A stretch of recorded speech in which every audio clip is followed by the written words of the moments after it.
Professor Miller, and I am back with a lecture video. This one is about how to excel on formal papers for English literature classes. I've created this video to help those of you who are concerned about your forthcoming papers. You've got two papers coming up. One is a little shorter than the other, and it is due at the end of this month, the end of July. It's when I'm making this video. The other is due a couple days after the end of our class on August 8th. These two formal papers together make up 40% of your grade. That's a lot more than those short papers that you've been writing, those 1 to 2 page papers. Those are only worth 4% each. So the first paper is worth 15%. That paper is worth almost as much as all of the short ones combined, which together are worth 16%. And the final paper is worth 25% of your overall grade. Now, obviously, that means these are extremely important in deciding what your overall grade is going to be, and you're really going to want to do your best on these and try as hard as you can, because for most of you, these are going to be the papers that make the difference in whether you get the grade you're looking for or not. So I hope you find this lecture video helpful. Perhaps some of you are already quite comfortable writing academic papers. I still recommend you watch this video because you may pick up on some things you don't know, and you also will learn the specific type of paper that I'm looking for. It's the same type of paper that you were hopefully taught how to write in English composition. I, in fact, wrote the guidebook for comp instructors at Stern College, so I know what you at least should have been taught in those classes, and this paper is designed, these two papers I should say, are designed to reflect those guidelines. So let me go ahead and jump right in, and also let me say you will want to have the screen, the computer screen, my computer screen that is, visible on the lecture video this time, like you would if this was a PowerPoint. I don't have a PowerPoint, but I'm going to be calling up a variety of handouts and showing you where to access them. So you might want to go back and forth between whether my face occupies the whole screen or is in the corner. But when I'm showing you those handouts, you definitely want to have it switched over so that you can see my computer screen, which I'll then be talking about with this lecture. Okay? Alright, so here is Professor Miller's quick guide to how to excel in college papers. I would like nothing better than for each and every one of you to get an A in this class. And as of now, I believe it's possible, but you're going to have to do well and you're going to have to earn it. Formal papers are usually a little more challenging for undergraduates. And you're going to need to put a little more extra effort and time into it. You're going to want to get started a little early and follow these guidelines about how to do well. So first, let me explain the primary difference between a formal paper and the short informal papers that you've already been writing. Aside from the length, these papers are longer than those short ones. The main difference is that a formal paper is in fact formal. But perhaps you haven't given too much thought to what that actually means. A formal paper simply means a paper that follows a certain academic form. It doesn't mean formal as in stuffy, like wearing your best clothes at a wedding or at graduation. It doesn't mean formal like you're supposed to use big words and try to sound super smart, although it's not a bad idea to use precise diction. But the real meaning of formal simply means following academic form. Informal means I'll accept different kinds of forms. So there is more room to be creative with how you approach the paper in the informal papers, although most of you really didn't take that opportunity and you mainly just wrote fairly straightforward, very short papers. But for a formal paper, you need to follow the thesis and evidence form that you should have been taught in comp. This is the same type of paper that college students throughout the United States are writing. It's the same type of paper that I was taught when I was an undergrad, more or less, a few little minor changes. And it's also the same type of paper that I was taught how to taught when I got a degree in teaching composition at Colorado State University. So this isn't some peculiar method that Professor Miller only uses. This is more or less the standard academic model for college papers. You have a thesis, you support it with close reading and evidence from the text. There's more to it, of course, but that's the essence of it, okay? So let's talk a little bit about that, and we'll start with the idea of the thesis statement. At all colleges, you have to have a thesis statement that it states the main claim or central point of your paper. There are different attitudes towards the thesis statement taught at different schools. And at Stern, we teach a two-part model for the thesis statement where you're supposed to do at least two things with your thesis. One thing you have to do with your thesis is you have to state the main claim that will be the focus of your essay. The other thing you have to do is you have to tell me why I should care. That is to say, you need to tell me what you have to say, we call that the main claim, and why it's important. We call that the statement of significance. Sometimes it's called the interpretive claim. Some professors at Stern call it the so what factor. Regardless of what it was called in your comp class, the point is your thesis must articulate both your main point and why someone reading your paper should care about that main point. That means that you have to give some thought to what it is you're saying and why it's worthwhile. If you don't know why it's worthwhile or meaningful to make the point you're making, you may not have found the right point to make yet, okay? I mean, all college papers should be meaningful. It should be meaningful to you first, and if it's meaningful to you, then it might become meaningful to someone else if you write well and follow an appropriate academic form, okay? So the first thing to know is include a thesis statement. These are both relatively short papers, so the thesis statement should come at the end of your first paragraph. If you don't have a thesis statement, you cannot get an A on the papers. It's that simple. And not only that, your thesis statement has to be a real thesis statement, not just kind of a random statement or a description of some thoughts. It has to take a certain form. And the form it has to take is a meaningful claim made about your subject. That's what a thesis is. It's a claim that organizes your thinking about the subject that you're writing about. That's the main claim. You have to have that. You may not have it when you start writing. It may work out better for you to discover your main claim as you write and then add it or revise it and improve it later. That helps for a lot of people.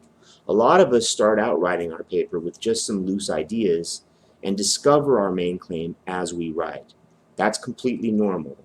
And if that's how you do it, great. If you're going to do that, what I recommend that you do is you start out with a kind of placeholder, a replaceable thesis that you know you're going to improve later, because you need something to focus your thinking on. So one method for doing well is to come up with a preliminary thesis statement that mainly indicates what your interests are, that focuses your thinking and allows you to get started, because getting started is often the hardest part.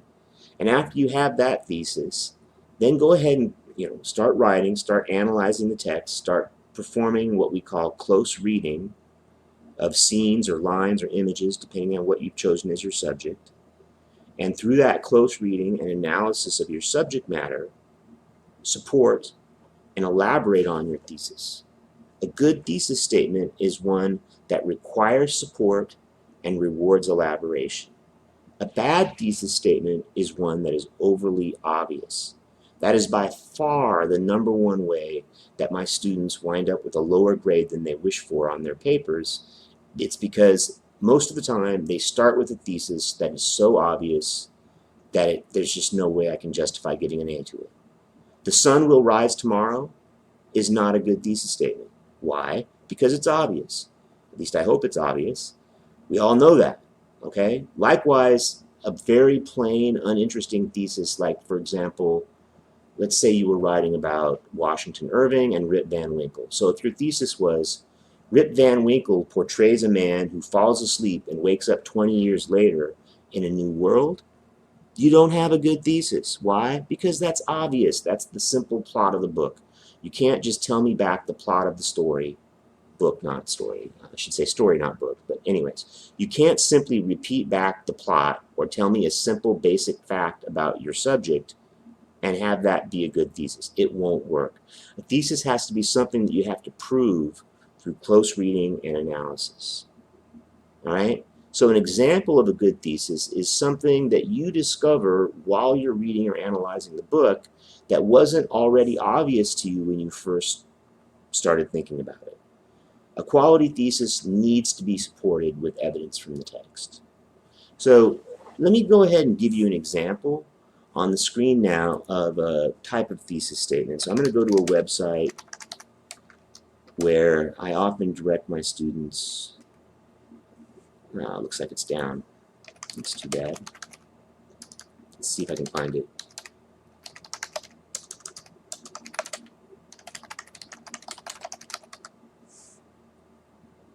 I think I found it. All right, here it is. Different web address, but I found it. Okay, so I want you to now call up the screen so that you can see what I'm talking about, and take a look at this thesis right. Let's see.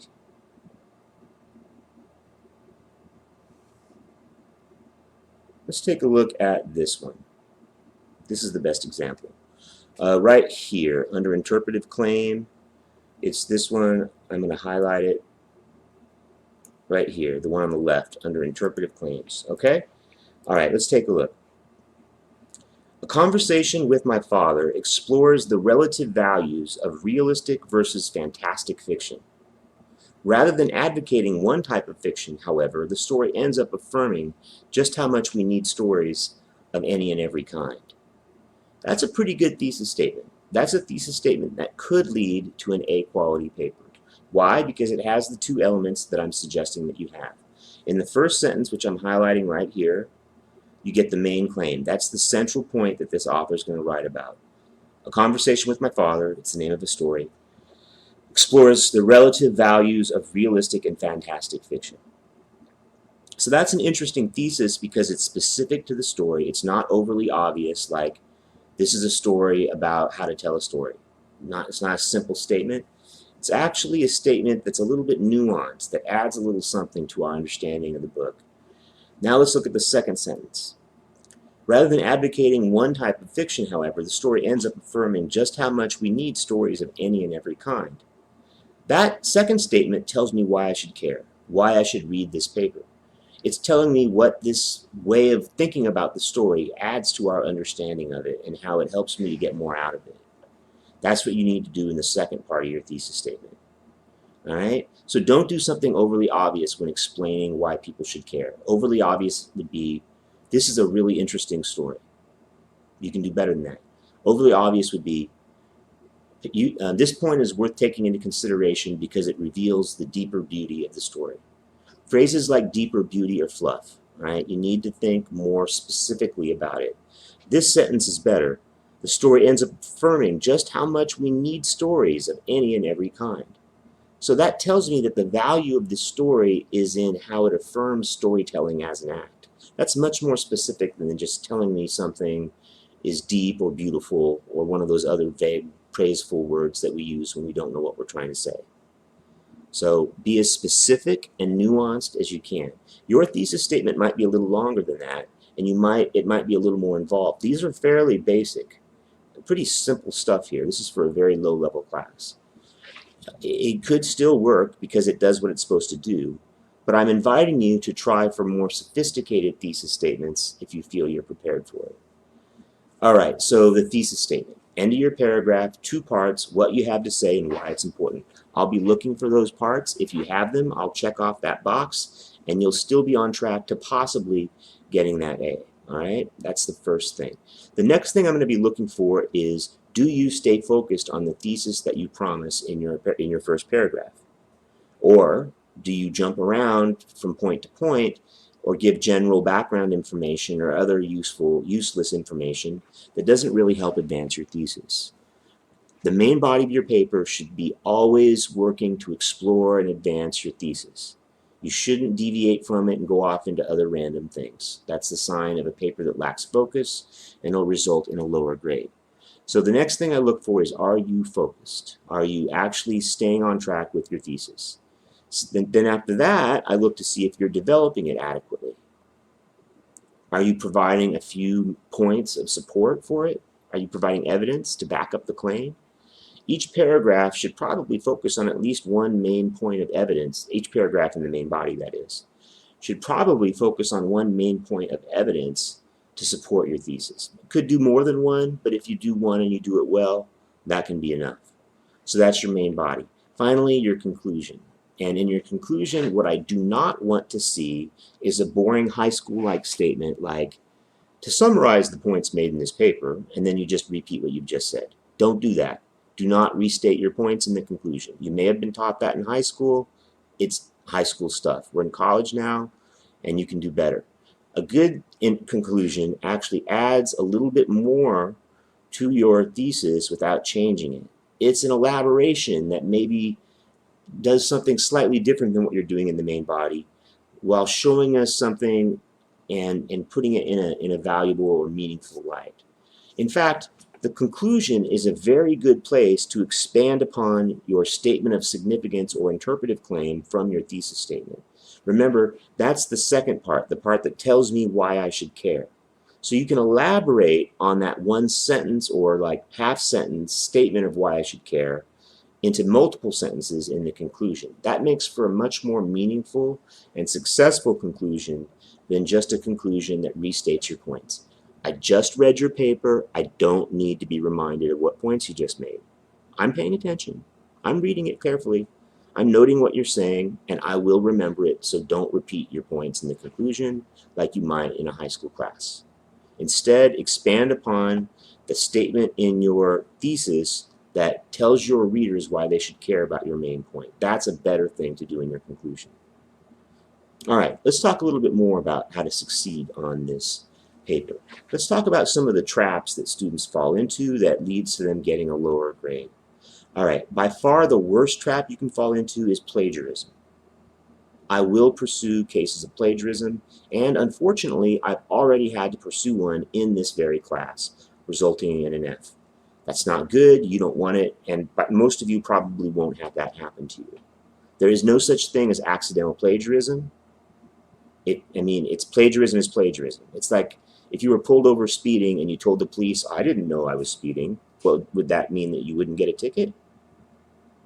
No, you would still get the ticket. The cop would think you were being ridiculous. So you are responsible, just like in that situation, you are responsible for knowing what the rules are and following them. And I think we all really know in our hearts what plagiarism is. It's when you don't write your own paper. And what that almost always means today is cutting and pasting stuff from the internet and presenting language that you didn't write as if you had written it. So to avoid plagiarism, write your whole paper, except for quotes, of course. And if you use a quote, you have to, of course, put it in quote marks. Every single sentence in your paper that you are presenting as your own words must be written entirely by you, or else you risk plagiarism and you risk all the time and effort that you put into this class.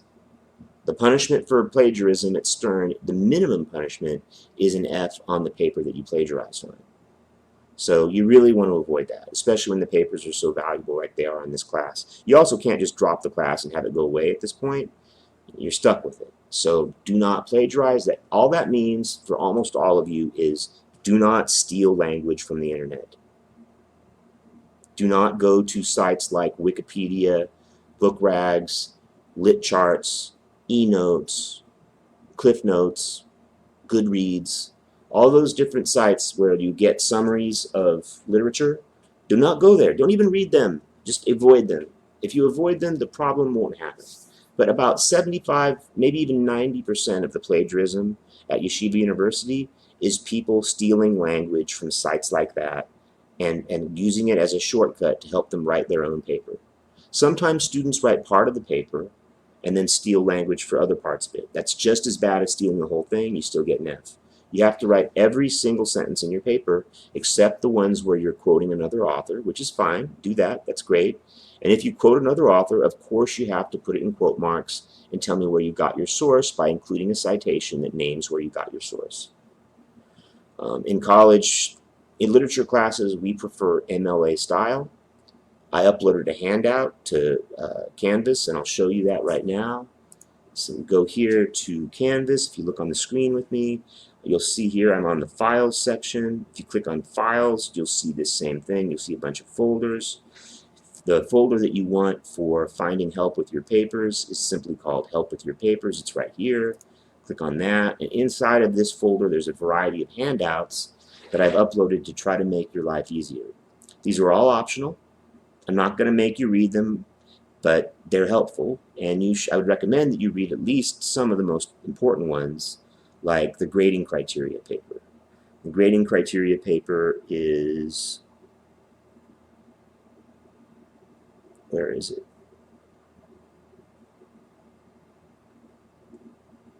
Huh. Did I not put it in there?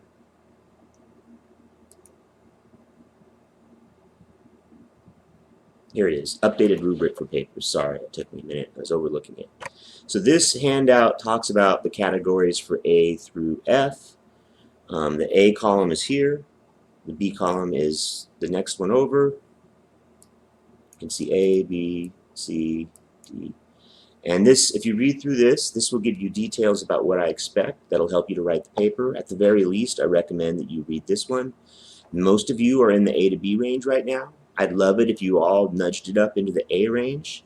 One of the main differences between an A paper and a B paper at Stern is usually how original and thoughtful and intelligent your thesis is. So get off to a good foot. To that end, I would like to offer everyone in the class help. If you send me a preliminary thesis statement at least 48 hours before your paper is due, I will send you written feedback in an email form to help you improve it. I can't take a look at an entire rough draft like one does in comp. That's only for composition. We don't have time for that in literature courses, and frankly, it would be too much hand-holding and too much doing the work for you for a class like this. It's not appropriate. That's not how classes like this work in college. But I am happy to take a look at your main idea or a thesis statement to make sure that at least your basic idea is on track, to make sure you get off on a good foot, to make sure you at least have a promising start. That I can do, and I will do that for each and every one of you. All you have to do is send me an email or get a hold of me somehow 48 hours in advance of when the paper is due. If you send me a preliminary thesis statement hours before the paper is due, there's a good chance I won't even see your email in time to reply. So just get started early, and I'm more than happy to help. Another thing I can help with is I can help you during my online office hours on Thursdays from 7:30 to 9 Eastern Time. I'm going to be talking about how to do well on papers there, and I'll be taking specific questions and helping people as a group. If there's not enough people there, if there's just one, then maybe it'll just be you and me, and we can get personal feedback. It's possible I might be able to find other times. I'm pretty busy, but I'm willing to try to find another scheduled time for you if that time doesn't work. I can't promise anything, but I will at least try. So I'm here to help. I want to help. I'm doing this video to help. But if you want personal help, get started early and send me your idea in the form of a preliminary thesis statement 48 hours in advance of the paper. Alright, enough about that handout. I was going to tell you about plagiarism. If you want to know more about plagiarism, if you're confused or worried about it, I recommend you take a look at this plagiarism tutorial, which you should have been taught in comp. All Stern students were supposed to have taken this tutorial in their composition classes, so you should have already taken it.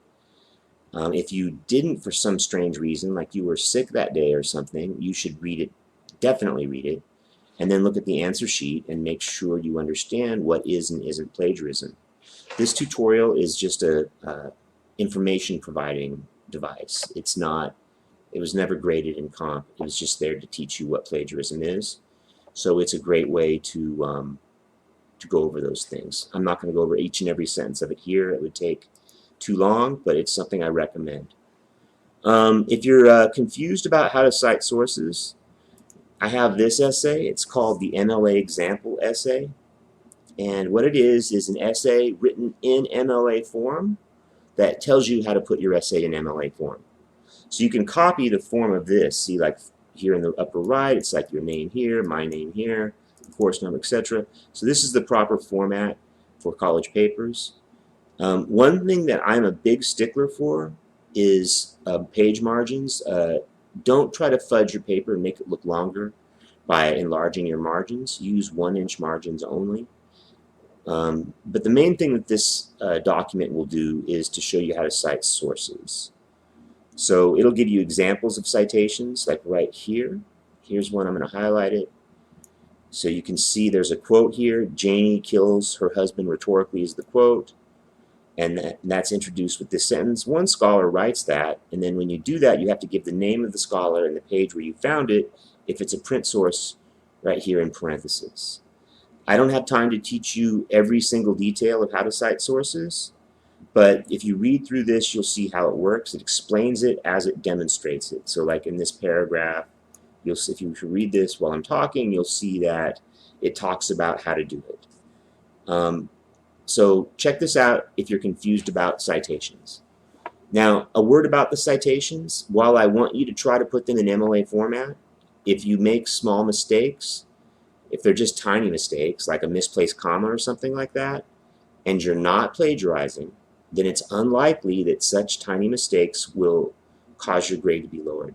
I'm not a stickler for tiny little details like that, but I do want you to try to use the MLA style to format your paper and to cite your sources if you have sources. The only sources you really need, because these aren't research papers, is your the subject that you're writing about. But if you do have sources, that's where you cite them. That's how you cite them. And then at the end of the paper, just like in this example essay, you need a works cited page. So here is the works cited page. This shows you how to do it. Most of your sources are probably going to be online, so the one you want to look at the most is like these ones for like internet stuff.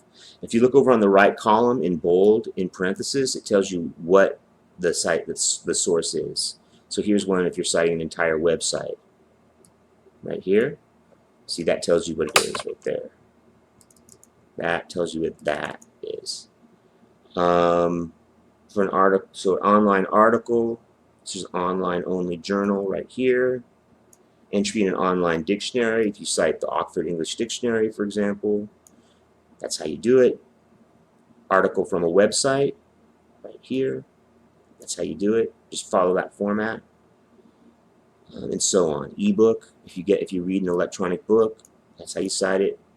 So these words over here that I'm highlighting right now, just one more time, these are not a part of the citation. Those are telling you what the citation is. So you don't actually have to put those with the citation when you make your works cited page. That's just to explain what you're seeing in this document. And again, this document right here, it's called the MLA example essay. There's some other helpful things here, steps for how to revise and excel at revision, some core terms that might help you understand writing papers better. But the main things here are the grading criteria, which is called Updated Rubric for Papers. It's right here. The information about plagiarism, which you should already know from comp, but if you want a refresher, it's right there. And the MLA example essay, which shows you how to format and cite sources as it shows you as it tells you. All right. So again, all this stuff is under Files and in the folder Help with Your Papers. So I'm going to give you a few more tips before I let you go here about how to do well, besides avoid plagiarism, have a thesis, and so on. Let's talk a little bit about the assignments themselves. So one thing that you really need to do is you need to read your assignment handouts closely and carefully.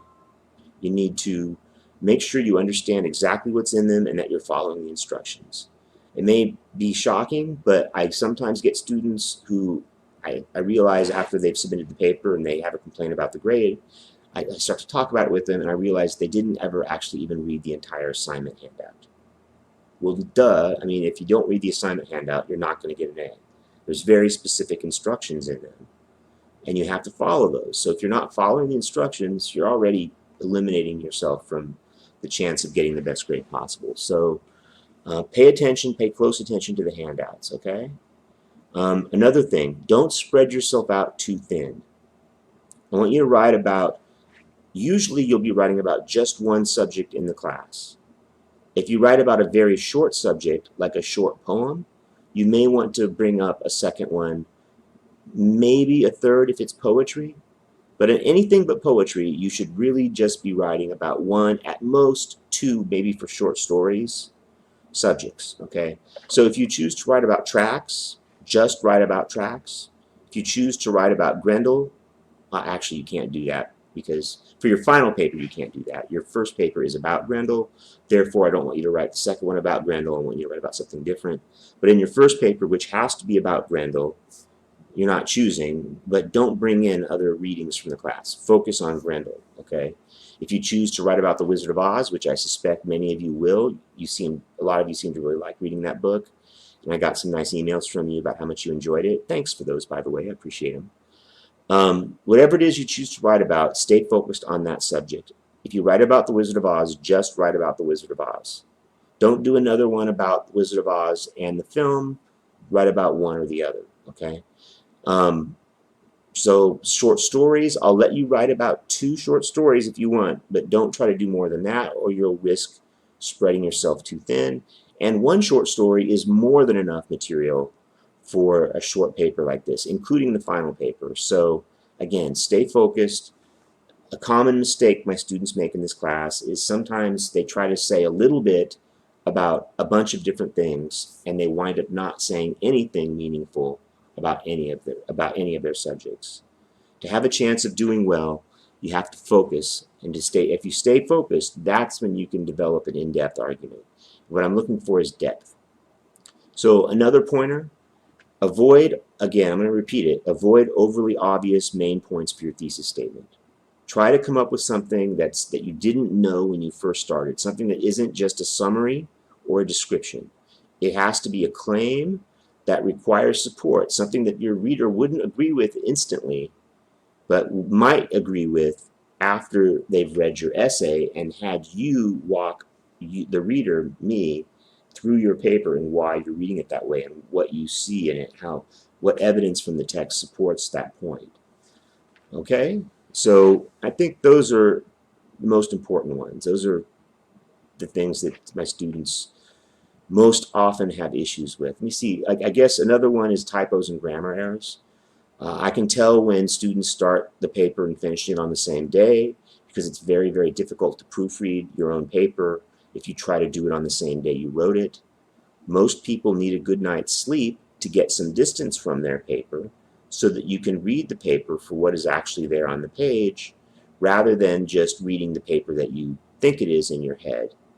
Most of the time when we first read our papers after we've written them, we don't actually read the words on the page or on the screen.